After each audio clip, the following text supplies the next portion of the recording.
Preamble में जो सामाजिक आर्थिक न्याय की परिभाषा है, जो लोक कल्याणकारी राज्य व्यवस्था, जो गुड गवर्नेंस हम कहते हैं, अभी नहीं हो रहा। अगर वो समाज में अगर भ्रष्टाचार बढ़ेगा, शोषण बढ़ेगा, तो न्याय कहाँ से होगा? तो न्याय नहीं दिखाई पड़ रहा है उन लोगों के लिए। समाजवाद की संकल्पना जो है कि हमारे देश की सारी संपत्ति उन लोगों तक भी पहुंचना चाहिए जिन्हें कुछ नहीं मिला, वो आज दिखाई नहीं पड़ रहा। आज उल्टा दिखाई पड़ रहा कि जो सरकार की संपत्ति है कुछ इन्हें गिने लोगों के हाथ में जा रही है। सरकार समाजवाद की संकल्पना को भूल रहा है। सरकार धर्मनिरपेक्षता की संकल्पना को भूल रहा कि जो कि बेसिक स्ट्रक्चर है संविधान का।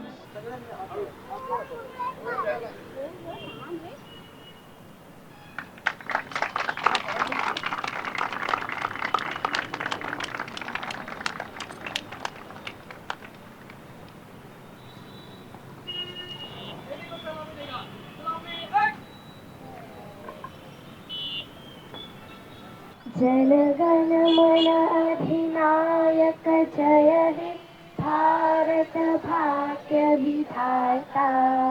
पंजाब सिंध गुजरात मराठा द्राविड उत्कल बंगा। विंध्य हिमाचल यमुना गंगा उच्छल जलधि तरंगा। तव शुभ नामे जागे तव शुभ आशीष मागे। गाहे तव जय गाथा जनगण मंगलदायक जय हे भारत भाग्य विधाता। जय हे जय हे जय हे जय जय जय जय हे।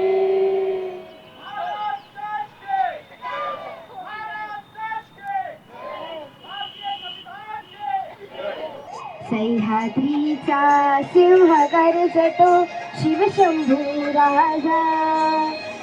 दरी दरीतून नाद गुंजला महाराष्ट्र माझा।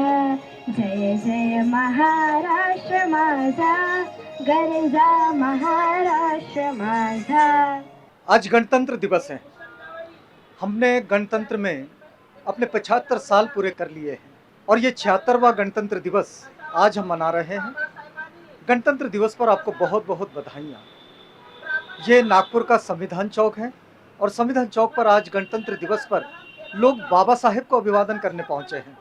हम बाबा साहेब की इस आदमकद प्रतिमा के बिल्कुल सामने खड़े हैं और देखिएगा कि लोकतंत्र की ये जो परंपरा है, जो कि समानता, स्वतंत्रता, बंधुत्व और न्याय पर आधारित जीवन शैली को प्रेरित करती है, उसको प्रोत्साहित करती है, उसको आगे बढ़ाती है और अपनी जीवनचर्या का हिस्सा बनाती है। आज गणतंत्र दिवस की बहुत बहुत बधाइयाँ देते हुए यहाँ पहुँचे हुए लोगों से ज़रा बातचीत करते हैं कि ये गणतंत्र को कैसे जी रहे हैं। मी संविधानाची शपथ वाचून सांगणार आहे। मी संविधानामध्ये दिलेल्या मूल्यांचे पालन करेन। मी कोणत्याही व्यक्तीचा द्वेष करणार नाही। मी लोकांमध्ये एकता, बंधुभाव वाढविण्यासाठी प्रयत्न करेन। मी महिलांचा आदर करेन आणि कुठल्याही महिलांचा अपमान करू देणार नाही। मी वैज्ञानिक दृष्टिकोन आणि मानवतावाद यांचा प्रचार व प्रसार करेन। मी सार्वजनिक मालमत्तेचे रक्षण करेन व हिंसाचाराचा निग्रहपूर्वक त्याग करेन। मी संविधानाचे पालन करणे हीच खरी देशभक्ती आहे असे मी मानते। ज्यामुळे संविधानाने पालन करून मी खरी देशभक्त बनेन। जय भीम, जय संविधान। कैसा समझते हैं कि इस समय दुनिया में हम देखते हैं कि बहुत सारे देश जो डिक्टेटरशिप में थे, डेमोक्रेसी की ओर बढ़ गए और कुछ डेमोक्रेसी ऐसी भी दिखाई दे रही है कि वो दिखाई तो देती है डेमोक्रेसी जैसे, लेकिन वो डिक्टेटरशिप की ओर जा रही है। ये मनुष्य का जो स्वभाव है, ये स्वभाव पर आप क्या कहेंगे? सर्वप्रथम मैं आपके माध्यम से, आपके चैनल के माध्यम से भारतवासियों को गणतंत्र दिवस की शुभकामनाएं देना चाहूँगा। मैं आपका आभारी हूँ कि आप मुझे ये अवसर दे रहे हैं। जिस प्रकार से आप डेमोक्रेसी और डिक्टेटरशिप या हुक्मशाही की बात हम लोग कर रहे हैं, सबसे पहले हमें ये समझना चाहिए कि पहले यहाँ पर राजा रजवाड़ों का और जिसको हम कहेंगे किंगशिप या एक राजीशाही पहले होती थी। जी, किंगडम रहा यहाँ। जी हाँ। तो पहले सबसे पहले उसके पहले तो कबीलाशाही वगैरह बहुत बड़ी जी, उन्नति हुई है, लेकिन पहले सबसे पहले राजेशाही, उसके बाद में डिक्टेटरशिप और डेमोक्रेसी एक ऐसा एक प्रवास चल रहा है। लेकिन आप अगर देखेंगे संपूर्ण मानव जाति का आप विचार करेंगे तो ये एक विकास हो रहा है। जी, एक साथ भारत में थोड़ी गणतंत्र पद्धति पहले थी, लेकिन एक साथ ऐसा नहीं होता। मनुष्य संस्कृति विकास कर रही है और संस्कृति से जिसको कहेंगे हम लोग कि किंगशिप से लेकर तो डेमोक्रेसी तक की एक प्रवास है। और हमने आशावादी होना चाहिए। मनुष्यों की प्रवृत्ति कुछ भी हो, लेकिन मानव संस्कृति जो होती है वो हमेशा इस प्रकार के अंतर्द्वंद से अपना रास्ता ढूंढती है। और हम लोग आशावादी है कि हमारे देश की नहीं, संपूर्ण विश्व की जनता व्यापक जनहित के लिए ऐसी शासन पद्धतियाँ चुनेगी जिनमें मानव का व्यापक विकास होगा। हम तो इसमें अगर मैं आपसे ये समझना चाहूँ एक समता सैनिक दल के उस सिपाही के रूप में कि जो समानता को स्थापित करने के लिए अपना जीवन दे चला है, तो डेमोक्रेटिक व्यवस्था की, डेमोक्रेटिक लाइफस्टाइल की खासियत क्या है? देखिए, समानता जो ये एक जो हमारा मूल्य है, जी, जीवन का मूल्य है, एक वैल्यू है, ये अपने आप में एक बहुत महत्वपूर्ण है। और यह शासन व्यवस्था के माध्यम से, किसी भी शासन व्यवस्था के माध्यम से अगर हमको समानता स्थापित करना है तो उसके लिए लोकशाही या डेमोक्रेसी या गणतंत्र पद्धति ये अपने आप में बहुत महत्वपूर्ण है। क्योंकि जनतांत्रिक राज्य व्यवस्था ये समानता के ही आधार पर उपस्थित होती है। जी, डिक्टेटरशिप में बोलेंगे या कहीं राजीशाही है, कहीं बादशाहों का राज है, तो उसमें तो वो बादशाहों के या उमराव के या सरदारों के, ज़मींदारों के, उनके हित देखेगी ना। जहाँ डेमोक्रेसी का जो सवाल है वहाँ तो पहला मूल्य जो रहेगा वो तो लोगों का हित रहेगा। और जहाँ लोगों का हित आता है तो वहाँ सभी लोगों में समानता, ये मूल्य महत्वपूर्ण रहेगा। इसलिए मेरा ये मत है कि भाई लोकतांत्रिक पद्धतियाँ, गणराज्य पद्धतियाँ या जहाँ पर ऐसी राज्य व्यवस्था जिनमें लोगों का सहभाग हो, वहाँ समानता स्थापित हो सकती है, अन्यथा बाकी पद्धतियों में नहीं हो सकती। आईएएस ईजेड खोबरागड़े साहब इस समय हमारे साथ हैं, सेवानिवृत्त अधिकारी हैं। सर, बड़े लंबे समय से आप संवैधानिक मूल्यों की रक्षा में संविधान फाउंडेशन का निर्माण करके भी आप काम कर रहे हैं और आपके सेवा में रहते हुए आपने एक बात के प्रति बड़ा आग्रही रहे आप कि संविधान की प्रस्ताविका का वाचन हो और वो स्कूलों से जाए, बच्चों पे उसका संस्कार बने। ये जो आपकी बात रही, इस बात का आज एक अच्छा रिफ्लेक्शन भी दिखाई देता है।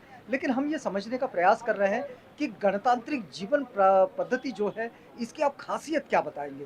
कैसा है कि ये जो गणराज्य दिन है जिसे प्रजासत्ताक दिन भी कहा जाता है, जी, रिपब्लिक डे, सही माने में हमारा संविधान का अमल इस दिन से शुरू हुआ है। जी, 26 जनवरी 1950 से संविधान को हमने 26 नवंबर 1949 को एडॉप्ट किया और भारत के लोगों ने अपने आप को अर्पित किया। ये हम प्रियम्बल पढ़ेंगे तो उसमें ये तारीख 26 नवंबर की है।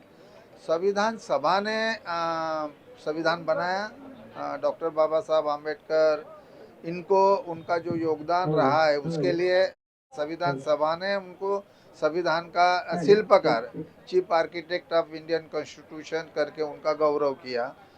तो संविधान जब आता है तो बाबा साहब का नाम आता है क्योंकि उनकी वो लॉ मिनिस्टर होते हुए भी और उनका ड्राफ्टिंग कमेटी के चेयरमैन के हैसियत से जो पूरा संविधान का निर्माण की प्रक्रिया में उनका काफ़ी बड़ा योगदान रहा। ये देशवासियों को याद में रखना चाहिए। और जब हम प्रजासत्ताक दिन, गणराज्य दिन को सेलिब्रेट करते हैं तो बाबा साहब को याद करना चाहिए, उनकी प्रतिमा को उनको अभिवादन करना चाहिए। हम भी उनको आज अभिवादन करेंगे। गणराज्य क्यों? तो पूरा अगर फ्रीडम मूवमेंट का अगर इतिहास हम देखेंगे तो 26 नवंबर 1930 को कांग्रेस पार्टी ने संपूर्ण स्वराज्य दिन सेलिब्रेट करना शुरू किया था। वो चाहते थे कि हमें स्वराज्य चाहिए और संपूर्ण स्वराज्य चाहिए। जब हम ब्रिटिश की गुलामगिरी में थे और जब भारत स्वतंत्र हुआ 15 अगस्त 1947 को, उसके पहले संविधान निर्माण की प्रक्रिया शुरू हुई 1946 से, और फिर संविधान अंगीकृत किया गया। तब संविधान सभा ने ये तय किया, क्योंकि कांग्रेस का प्रभाव था उसमें, कांग्रेस संविधान सभा में बड़ी संख्या में थे और फ्रीडम मूवमेंट में काफ़ी लोग वहाँ थे।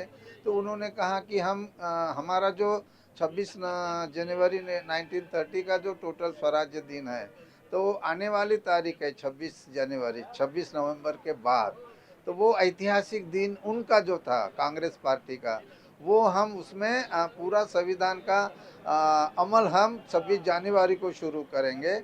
इसलिए वो 26 जनवरी 1950 ये तारीख आ गई। अब गणराज्य का क्या मतलब है? गणराज्य का मतलब यही है कि लोग अपने प्रतिनिधि चुनते और उनके प्रतिनिधि के माध्यम से जो निर्णय होता है या देश का कारोबार चलता है, वो उसमें गणराज्य करते हैं, मतलब लोगों की सत्ता। अब लोकशाही में भी हम कहते हैं कि लोगों की सत्ता, और प्रियम्बल पढ़ेंगे तो हम भारत के लोग से जब शुरू होता, तो यहाँ लोग बहुत महत्वपूर्ण है और लोग सार्वभौम है, लोग ही सत्ताधारी अभी है। अभी देखिएगा 75 साल का वक्त बीत गया है, हम हाँ। गणराज्य में है।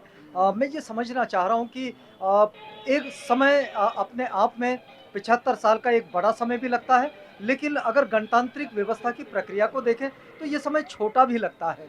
आपको क्या लगता है कि क्या इस समय चैलेंजेस हमारे इस गणतांत्रिक व्यवस्था के समक्ष दिखाई देते हैं आपको? कैसे कि देश स्वतंत्र होने के बाद और गणराज्य होने के बाद, संविधान का पूरा अमल शुरू होने के बाद, लोगों की सत्ता शुरू होने के बाद, जो हमारी संसदीय राज्य व्यवस्था है, कार्य प्रणाली है, तो अभी 75 साल में अगर हम देखेंगे, इतिहास को देखेंगे, पीछे जाके देखेंगे, तो हमने बहुत कुछ पाया है, नहीं पाया ऐसा नहीं। मैं खुद को अगर कहूँगा तो मैं एक गांव से आया, मैं IAS ऑफिसर बना, ऐसे बहुत सारे इंजीनियर, डॉक्टर, ऑफिसर बने। संविधान ने बहुत लोगों को मौका दिया आगे बढ़ने का। लेकिन अगर दूसरी तरफ हम देखेंगे तो सबको नहीं मिला है, बहुत कम लोगों को मिला है। जो भी मिला है बहुत कम लोगों को मिला क्या है। होना बाकी है ऐसा आपको लगता है? बहुत होना बाकी है कि ये समाज का जो शोषित वंचित वर्ग है, जिन पे अन्याय अत्याचार होता, उनको अभी तक सामाजिक न्याय नहीं मिला, आर्थिक न्याय नहीं मिला। प्रियम्बल में जो सामाजिक आर्थिक न्याय की परिभाषा है, जो लोक कल्याणकारी राज्य व्यवस्था, जो गुड गवर्नेंस हम कहते, अभी नहीं हो रहा। अगर वो समाज में अगर भ्रष्टाचार बढ़ेगा, शोषण बढ़ेगा, तो न्याय कहाँ से होगा? तो न्याय नहीं दिखाई पड़ रहा उन लोगों के लिए। समाजवाद की संकल्पना जो है कि हमारे देश की सारी संपत्ति उन लोगों तक भी पहुंचना चाहिए जिन्हें कुछ नहीं मिला, वो आज दिखाई नहीं पड़ रहा। आज उल्टा दिखाई पड़ रहा कि जो सरकार की संपत्ति है, कुछ इन्हें गिने लोगों के हाथ में जा रही है। सरकार समाजवाद की संकल्पना को भूल रहा है, सरकार धर्मनिरपेक्षता की संकल्पना को भूल रहा, कि जो कि बेसिक स्ट्रक्चर है संविधान का। अभी जैसे कि हम ये कहेंगे कि पूरे जो पब्लिक सेक्टर है, एक दो लोगों के इंडस्ट्रियलिस्ट के हाथ में जा रहे हैं। तो ये जो भांडवलशाही नहीं होनी चाहिए या ब्राह्मणशाही नहीं होनी चाहिए, ये उभर के आ रहे फिर से, तो इससे संविधान को खतरा है, मैं ये कहूँगा। जी, एक सेवानिवृत्त प्रशासनिक अधिकारी के रूप में आपने बड़ा समय प्रशासन के साथ गुजारा है। आपको क्या लगता है कि क्या इस समय करने की ज़रूरत है? हमें इस तरफ यही कहने की ज़रूरत है कि जब तक हम संविधान के जो नैतिक मूल्यों को नहीं स्वीकारेंगे, संविधान की नैतिक मूल्यों का मतलब यही होता है कि हम अन्याय अत्याचार के करेंगे नहीं, और जो भी कोई करता उनके खिलाफ बात करेंगे, चाहे कोई भी हो। तो ये संस्कृति लोगों में आनी चाहिए, ये उनका ध्येयवाद होना चाहिए कि हम संविधान का सम्मान करेंगे, कानून का पालन करेंगे, नियमों का पालन करेंगे, क्योंकि ये हमारा देश है। हम अन्याय अत्याचार नहीं करेंगे, हम ईमानदारी से काम करेंगे। हमेशा बाबा साहब को याद किया जाता है, संविधान दिन को याद किया जाता है, प्रजासत्ताक दिन को याद किया जाता है। अभी सरकार ने भी करा कि हम ये 75 साल संविधान को हुए, तो ये हमारा फोकस है। अगर ये फोकस है तो संविधान, तो सरकार यही काम करे कि उनके जो सरकारी अधिकारी, कर्मचारी या जो भी व्यवस्था है, जो कायदे मंडल है, कार्यपालिका, इवन न्यायपालिका है, मीडिया है और लोग है, ये पांचों लोगों ने मिलके ईमानदारी का वातावरण, शोषण को बंद करो आप, शोषण शोषण के खिलाफ रहो, अन्याय अत्याचार के खिलाफ रहो, भ्रष्टाचार को कम करो, तभी ये समाज के शोषित वंचित को न्याय मिले। और जब तक समाज के शोषित वंचित को न्याय नहीं मिलेगा तो संविधान का जो सपना है वो पूरा नहीं हो सकता है। ये सपना पूरा करने की जिम्मेदारी सिर्फ वो शोषित वंचितों की नहीं है, वो तो संघर्ष कर ही रहे अपने हक के लिए, लेकिन उनका हक छीनने का काम जो है वो प्रस्तापित लोग कर रहे हैं। वो समाज में जो प्रस्तापित लोग हैं वो धर्मांधते की बात छोड़ते हैं, वो जातिवाद की बात छोड़ते हैं, अपने स्वार्थ की बात छोड़ दे और देश के स्वार्थ के लिए काम करें, देश को बढ़ाने के लिए, राष्ट्र निर्माण के लिए काम करें। तभी हम संविधान निर्माण जो हुआ है, उन संविधान सभा में जो लोग थे उन्होंने जो सपना देखा है कि समता, स्वातंत्र, बंधुता, न्याय का हम भारत देश बनाएंगे, तभी बन सकता है। तो मुझे लगता है ये बहुत ज़रूरी है और ये सिर्फ आज के एक दिन में करके नहीं है, ये रोज का काम है। इसलिए घर घर संविधान की संकल्पना हम लोग पीछे लग के सरकार से आदेश निकलवाए, लेकिन वो प्रत्यक्ष अमल में आनी चाहिए। ये जी। इसके लिए दबाव निर्माण करना पड़ेगा।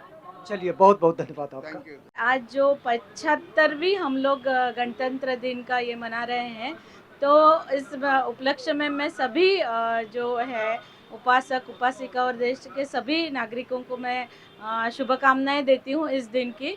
हम लोग इस तरह देखते हैं कि डॉक्टर बाबा साहब अम्बेडकर ने जिस उद्देश्य से संविधान की निर्मित की है और संविधान में हमें जो मौलिक अधिकार जो हमारे मिले हैं कि ज़िंदगी को किस तरह से जिया जाए और इस भारत का जो नागरिक है तो उसको मूलभूत सुविधाएं उपलब्ध हो, उसे बोलने का अधिकार है, उसे उसके ढंग से जीने का अधिकार है, उसे एक प्रकार से हम खुद को विकसित कर और प्रगति की ओर जाने का जो मार्ग है वो संविधान हमें देता है।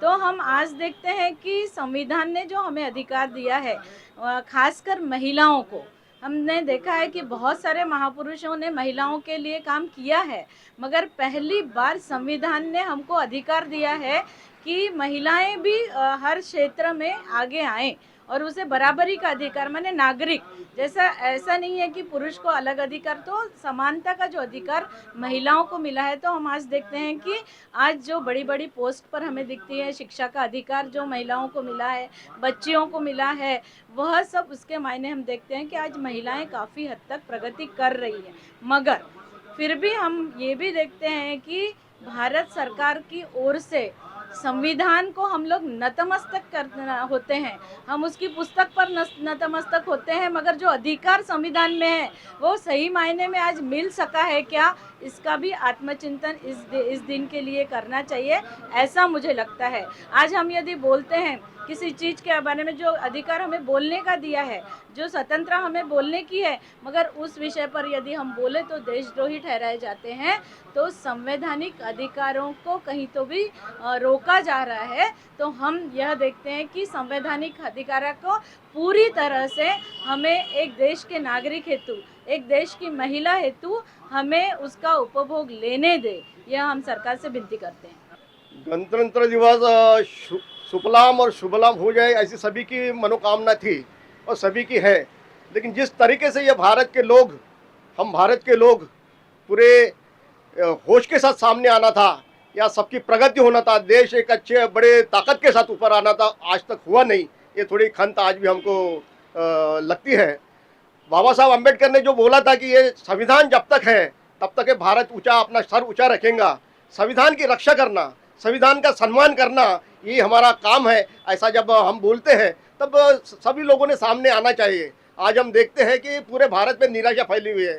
प्रजासत्ताक दिन जो उत्सव के साथ यानी अच्छे धामधूम से जो शुरू होना था वो हो नहीं रहा है। इसलिए ये प्रजासत्ताक दिन अच्छे तरह से अपन पूरे भारत में अच्छे से मनाना चाहिए। ये हमारी महाराष्ट्र ऑफिसर फोरम की मनोकामना है। ये प्रजासत्ताक दिन के निमित्त में हम महाराष्ट्र ऑफिसर फोरम के सभी भारतवासियों को शुभेच्छा देता हूँ। धन्यवाद। देश में जो बेरोजगारी आज जिस प्रमाण से बड़े पैमाने पर बढ़ी है, तो उसके खिलाफ में सरकार की दायित्व है कि उन्होंने एक संवैधानिक तौर पर बेरोजगारी की तरफ रोजगार उपलब्ध कराया जाए और इस देश के युवा साथियों को रोजगार की संधियत प्राप्त करने के लिए भी प्रयास किया जाए। जहां पर आज महाराष्ट्र सरकार अनुसूचित जाति जमाती के ऊपर जो बजट सैंक्शन करती है, उसकी लोक संख्या की तादाद में उतना अनुपात पर दे नहीं रही हैं।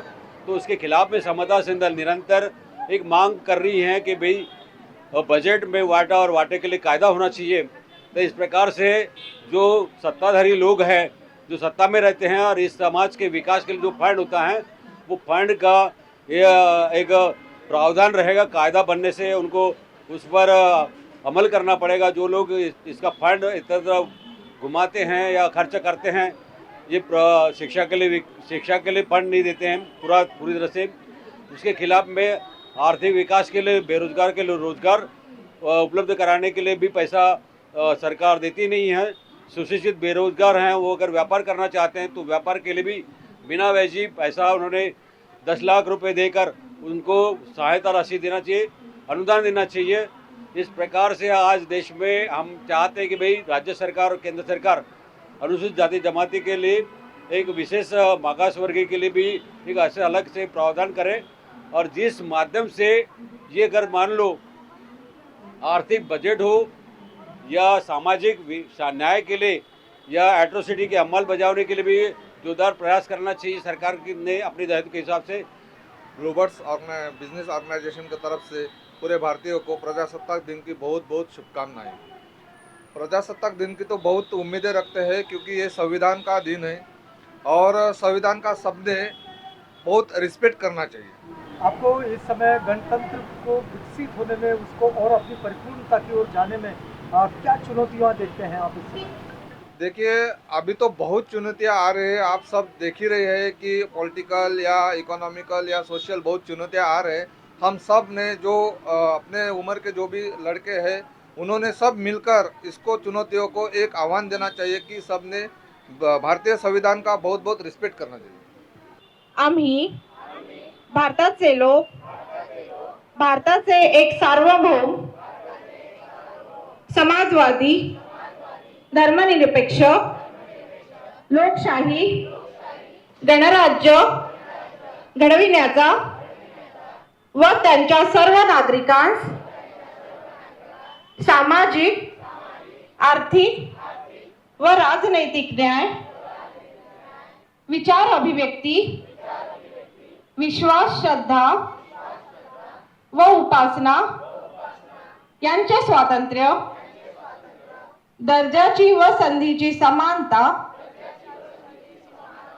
निश्चितपणे प्राप्त करून देण्याचा आणि त्या सर्वांमध्ये व्यक्तीची प्रतिष्ठा व राष्ट्राची एकता आणि एकात्मता यांचे आश्वासन देणारी बंधुता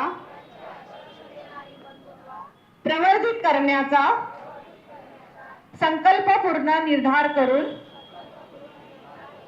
आमच्या संविधान सभेत आज दिनांक 26 नोव्हेंबर 1949 रोजी याद्वारे हे संविधान अंगीकृत आणि अधिनियमित करून स्वतः प्रत अर्पण करीत आहोत।